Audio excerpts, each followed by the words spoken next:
Number 10. Disgaea 2 Dark Hero Days.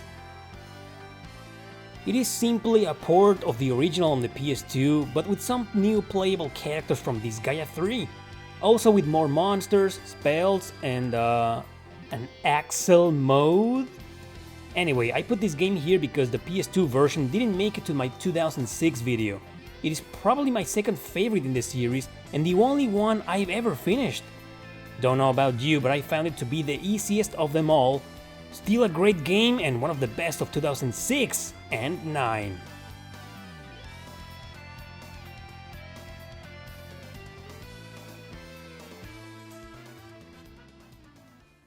Number 9. Phantasy Star Portable. Also known as Phantasy Star Universe 3, continues the story of its PS2 prequels. Now, of course, with a new plot, new characters both old and new, with more polished narrative.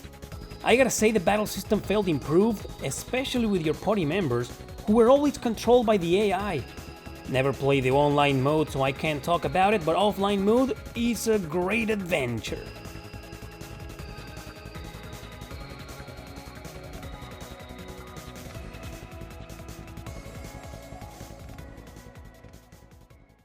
Number 8. Shin Megami Tensei Devil Summoner Raidou Kusunoha vs King Abaddon. So, I'll be using this video to cover some games that didn't stand a chance in their previous years. This pair is one of them. The first one, Raidou Kusunoha vs the Soulless Army, was released in 2006. It was an action RPG, contrary to most SMT games in existence. You take control of Raidou, a detective in charge of investigating horrible crimes related to demons.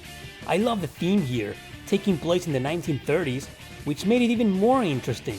The sequel, released in 2009, also follows the adventures of Raidou into new investigations.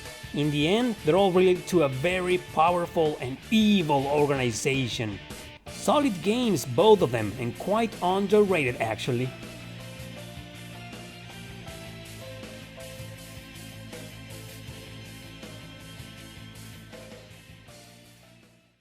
Number 7. Dragon Quest V. Considered by many as one of the best in the series, with even a Netflix movie based on it recently released. It was published for the Super Famicom and then on the PlayStation, but you already know where those versions stayed. So this DS remake was the very first time the world got to officially experience Dragon Quest V. One of those RPGs that start off somewhat slow, then become a very pleasant and unforgettable adventure.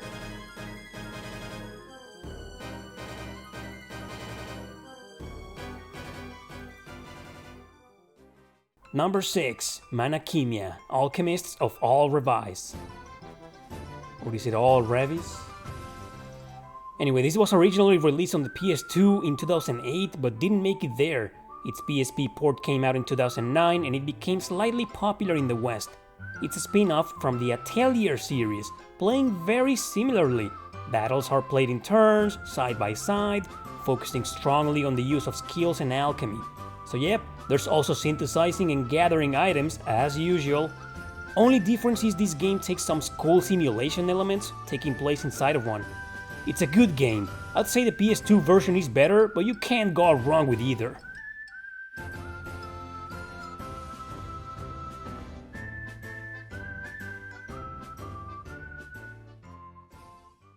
Number 5. Mana Khemia 2 The Fall of Alchemy. So this is the sequel, but sadly we only got the PlayStation 2 version.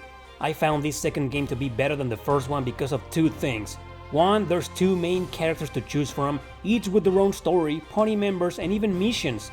Second, because it was just more balanced, relying less on the cryptic parts of the synthesis.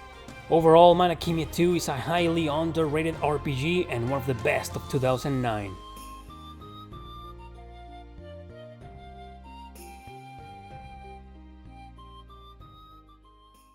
Number 4. Art on Elico, Melody of FeliCa. Poor Art on Elico 1, Melody of Elimia, didn't stand a chance in 2007. but here's to compensate for its loss, along its awesome sequel.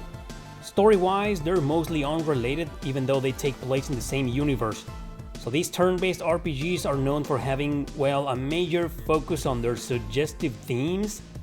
They revolve around the main male character diving into the girl's subconsciousness, and yeah, it gets weird, but fun nonetheless. Honestly, I can't decide which one was better, but I guess FeliCa felt slightly more compelling.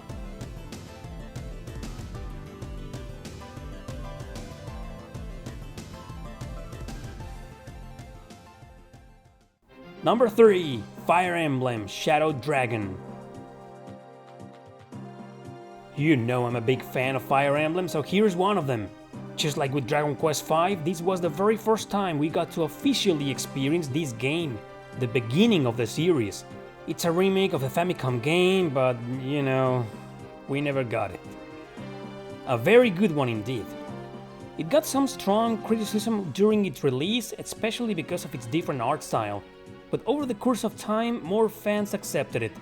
Definitely one of the best of 2009.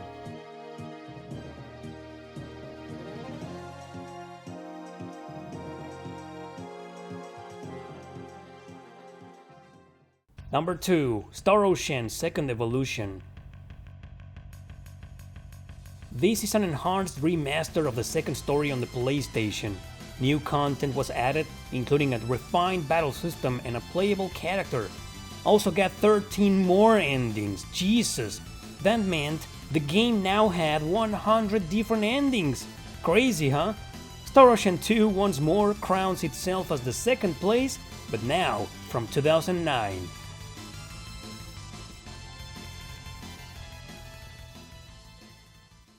Number 1. Shin Megami Tensei Devil Survivor.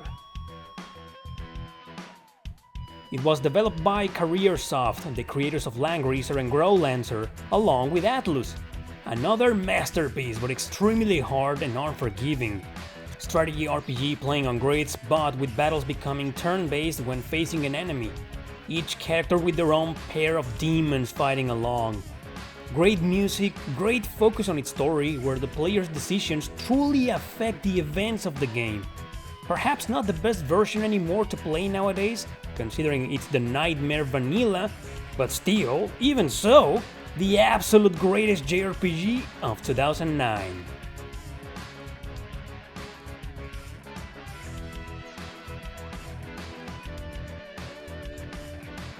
Glad I was able to include some previous contestants here, even though their sequels are slightly better. I'm sad that I had to leave out Suikoden Tear Cries, which is also a great game, just not as good as any of the main titles. Anyway, that's it for this video. See you in 2010.